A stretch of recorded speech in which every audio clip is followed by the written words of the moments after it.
My name's Emma Bowkett. I'm the Director of Photography for the FT Weekend magazine based in London. Firstly, I'd like to say thank you very much for inviting me. I'm very happy to be here. I'm going to talk to you a little bit about what I do for the magazine, with the magazine, and more importantly to show you some photographers' work that we've published over the years.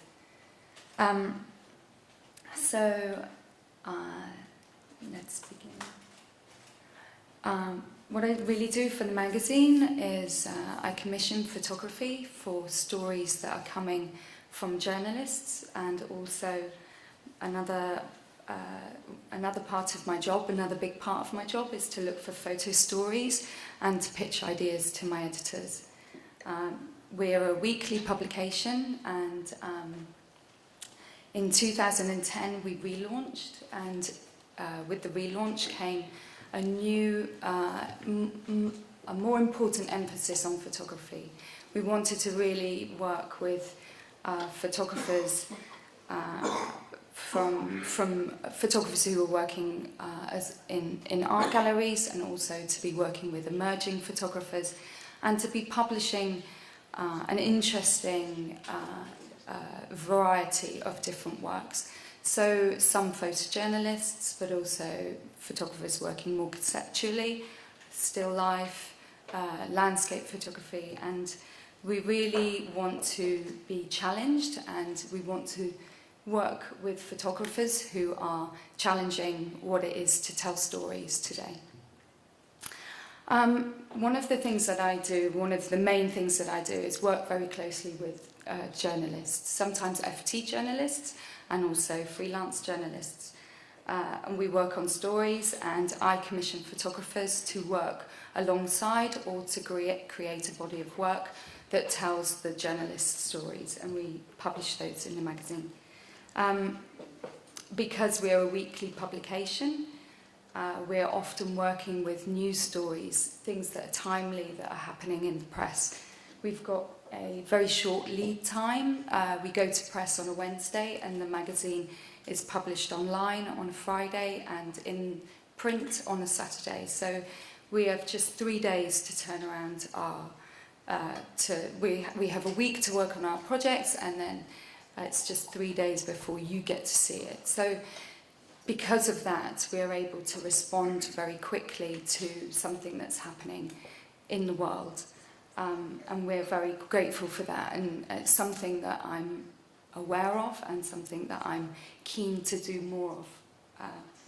So at the beginning of last year, when when the Charlie Hebdo attacks happened in Paris, we were able to respond to that story very quickly. We have a journalist based in Paris called Simon Cooper, who approached my editor about a project that he'd been thinking about for some time, working with an academic in Lyon, working with Muslims in Paris and Lyon, and talking about their experiences. So this was something he'd been thinking about, and because as a response to what had happened in Paris, he then made a story, and we commissioned 2 photographers to document and to make portraits of people, and then to tell their stories.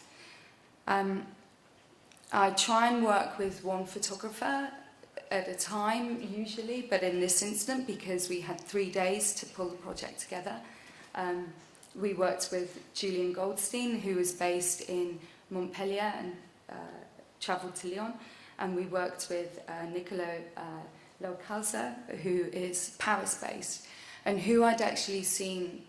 I'd never worked with Nicolas before. I'd seen his work at Paris Photo maybe 3 or 4 years previously, but it never quite happened, so we were able to produce this project.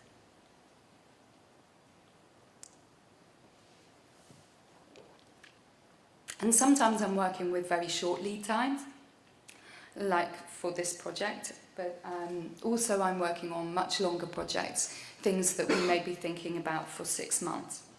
So it's all very dependent on the brief and the timings and responding to current events.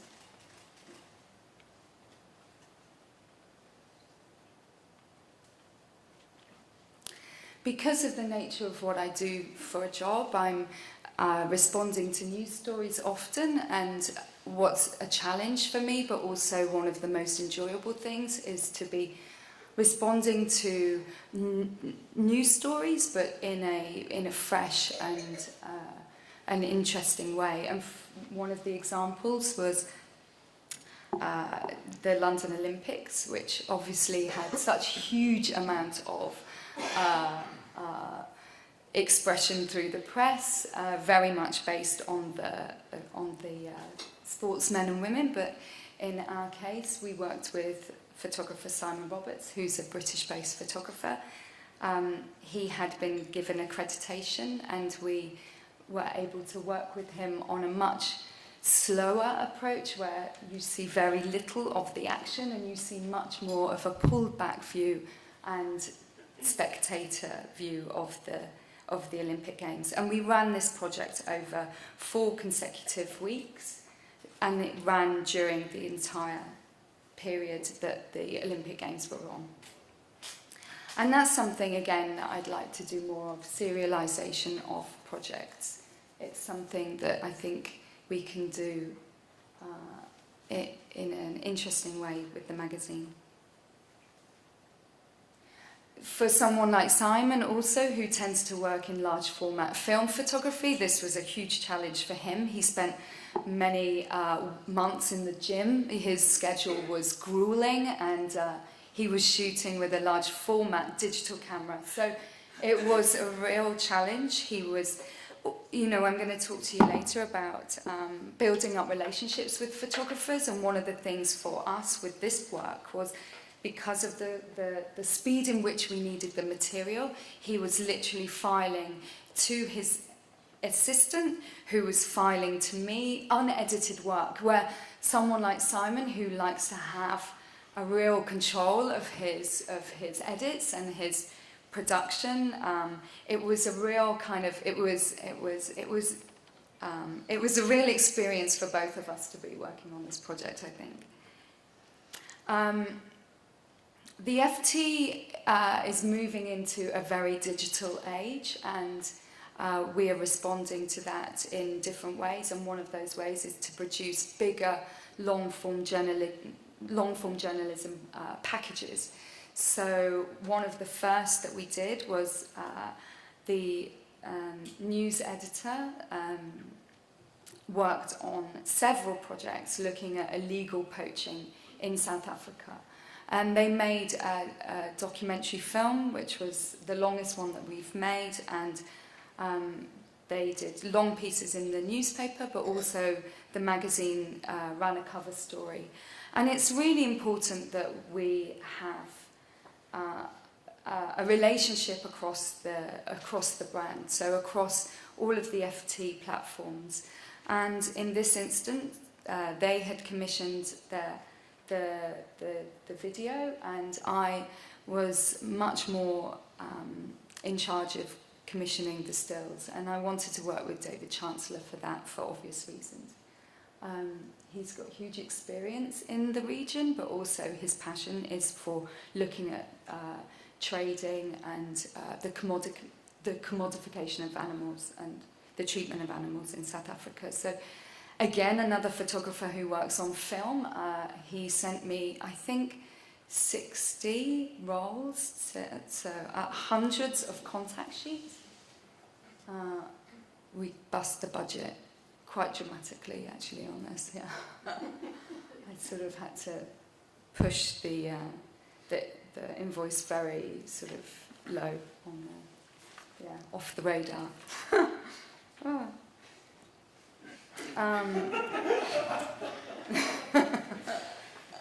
It's true. But I mean, this work is fantastic, and I've wanted to work with David for many years, so it was a real privilege for me, and that's what's brilliant about what I do, essentially. And again, with someone like Raphael Millar, I've wanted to work with for a long time. We very, very recently commissioned a story about a Jewish museum in Lublin, in Poland, and I have been trying to work with Raphael for a long time, and he's a very, very busy photographer, so the timings never really worked, and for this one it did. And he photographed the museum, and the pictures are exquisite, but I'm just going to show you 3 pictures of the director, because it's a fabulous museum, and it's very much because of this man. And I find the portraits very intriguing.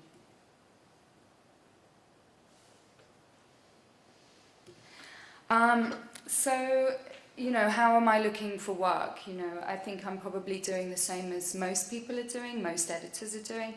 I'm looking at social media, I'm looking at other publications, galleries, magazines, agencies, photo festivals, portfolio reviews, and word of mouth, and all of those things are equally important. Every year in January we run a photo special, a photography special, and it's themed. It's in its 6th year, and this year the theme was science and photography. And then I sort of send the word around, and I think about the projects that I've seen over the years, and you know, it's a real chance for us to get our teeth into a project, and it's the one time in the year where we do an entire issue dedicated to photography. And again, we're really privileged because we work with an incredible team. So we have a science editor for the Financial Times, a guy called Clive Cookson, who's a brilliant, brilliant writer, and very visually and culturally aware. And so he wrote a fantastic introduction about the history of science and photography, and it's well worth a read if you have a chance. But and then I'm going to show you 4 projects out of the 8 that we ran in the magazine, just quickly, because I know there's limited time, but it's all online if you want to have a look. One of the projects, I don't know where Lars is, but it was his idea. So just to run through the projects, Till Jansen, who is an American photographer, made a book called The Canaries. She was struck down with environmental illness and had to retreat. She was living in New York at the time, and she had to retreat to a place that was, you know, off-grid, and she lived in the forest in a tent for some time. And I don't know whether you know anything about the illness, but it's people who are affected by the environment that they live in, and so it can be things like detergents or mundane, everyday materials can affect them, and it's a very individual thing. So people are affected in different ways, sometimes to eyesight, sometimes, you know, it manifests in different ways, and also the severity of the condition. And I think when she was struck down with the illness, she had no idea that there was a subculture in America that are just living in these conditions and have all taken themselves away to different parts of the country. And she started photographing the people. She did some self-portraits, and so this was one of the projects that we ran in the magazine. I was asked to judge a book prize, and this was one of the books that was shortlisted, and so it had a real effect. That's her, actually.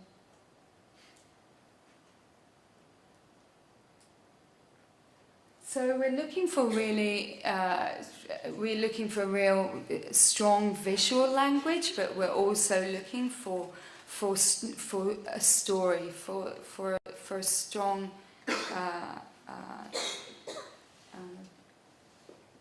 discussion that we can make in the magazine.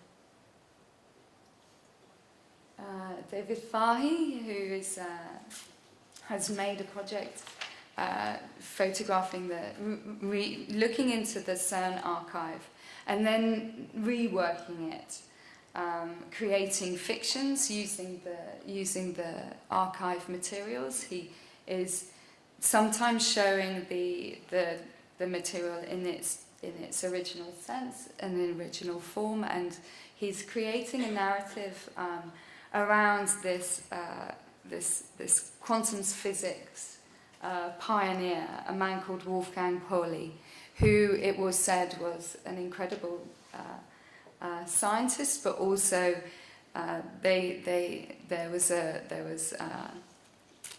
he has this narrative that every time he walked into the room, something would happen. So something would explode, and a catastrophe would occur. So a lot of the scientists wouldn't allow him in their labs, and so David is working with this narrative and creating a sort of semi-fiction conversation about photography and science and about this man. And actually, when I approached him, it was a project. I knew an earlier work of his, and Lars had said to me about this work. And at the time that I contacted him, the CERN archive wasn't sure whether they wanted him to publish the work, because they were concerned that it gave a negative impression on Pauli. But apparently, then when they talked to some of the scientists, who all found it incredibly amusing, and so then we were able to run it, thankfully.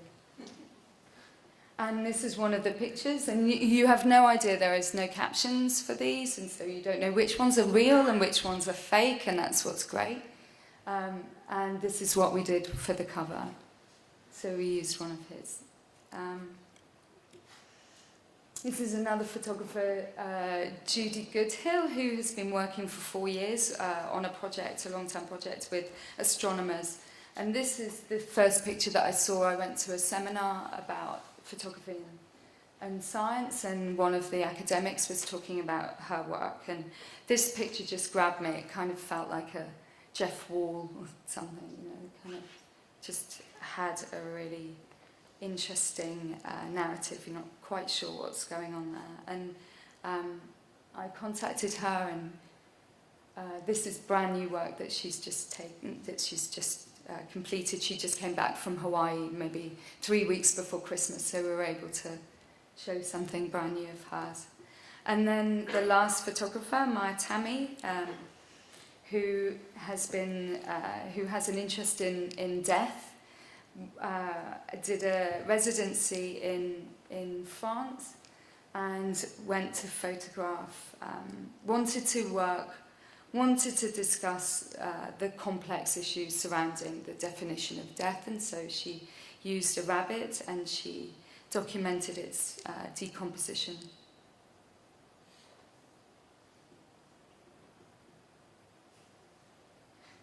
As I said to you before, we're really keen to work with very established photographers, but we're also really excited about working with graduates and emerging photographers. We've built up quite a pool of new and emerging talents, and it's a great way that we're able to start with a small project and then build up to something bigger. And this project that I'm going to show you is a project by a photographer called Adama Jallow. She's a British London photographer based in South London, and she just graduated now from St Martin's. She's making a long-term project on stop and search in the community that she lives in South London. So this first picture was nominated by the BJP. In fact, it won last year's British Journal of Photography Emerging Photographer of the Year, and I did a talk for them, and this picture was hung on the wall. So that was how I saw this photographer's work, and then I contacted her, and she's very new and had never worked on a commission before, and but she's got an incredible eye, and something that we want to do is to work with photographers and build up relationships and support them and work slowly to kind of get them to a good place so they're more experienced working on assignment work if that's what they're interested to do. So I commissioned her for a portrait, and she shoots film only, so we worked on film for that, and then sadly it didn't run, and then because the story was pulled, and so the next project that came up, which I thought would be interesting for her, would be to work. There's a London banker who was sort of scapegoated really, and is now appealing against. He's a rogue trader basically, and I commissioned Adama to go and photograph him, and we thought that it was just going to be for a feature.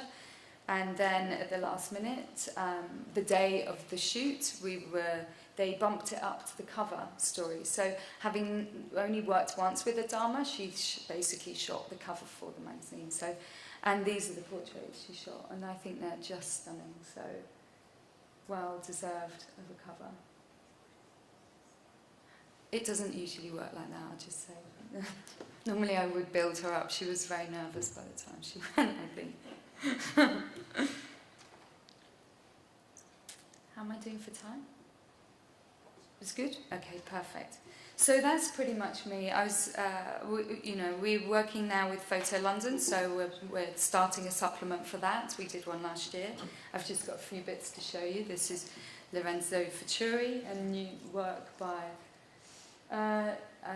Vanessa of Winship and Hannes Starkey, and again we're thinking about the subject of London, but in a much broader way. So if you've passed by anything interesting, then throw it my way. Thank you very much.